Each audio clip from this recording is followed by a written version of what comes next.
बिस्मिल्लाहिर्रहमानिर्रहीम। अस्सलाम वालेकुम नाज़रीन, घर का डॉक्टर में खुश आमदीद कहते हैं।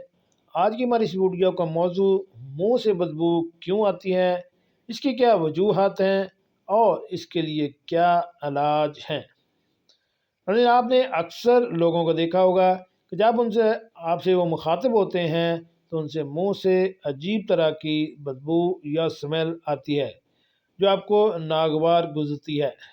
अगर आप थोड़ी सी एहतियात करें और इन हदायत पर अमल करें तो आपके मुंह से बदबू आना ख़त्म हो सकती है। तो शुरू करते हैं नाज़रीन आज की वीडियो।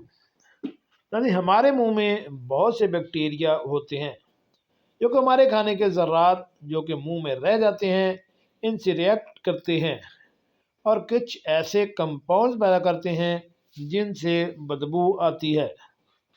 हमारा लुआब इन बैक्टीरिया की तादाद को कम करता है। लुआब एंटी बैक्टीरियल खसूसियात रखता है। जब हम सोए हुए होते हैं तो हमारे सैल्वरी ग्लैंड से लुआब की पैदावार कम हो जाती है, जिस वजह से बैक्टीरिया की तादाद में इजाफा हो जाता है और ज़्यादा बदबू आती है। अगर मैदे में ख़राबी की कोई ख़ास अलामत ना हो तब ये एक नॉर्मल अमल में होता है। सुबह उठने के बाद और रात को सोने से पहले ब्रश या मसवाक लाजमी करें। उससे हमारे मुंह में फंसे हुए जो ज़र्रात होंगे वो निकल जाएंगे और हमारे मुंह से बदबू नहीं आएगी।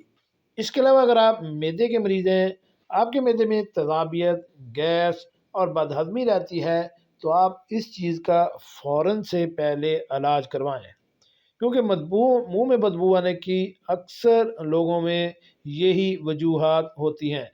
इसकी वजह से अगला बंदा भी डिस्टर्ब होता है और आप ख़ुद भी इसको महसूस कर सकते हैं। जी नाज़रीन, कैसे लगी आज की हमारी मालूमाती वीडियो। हमारे चैनल घर का डॉक्टर को सब्सक्राइब करें और साथ बेल आइकन का बटन भी प्रेस कर दें। मिलते हैं एक नई वीडियो के साथ। अस्सलामु अलैकुम।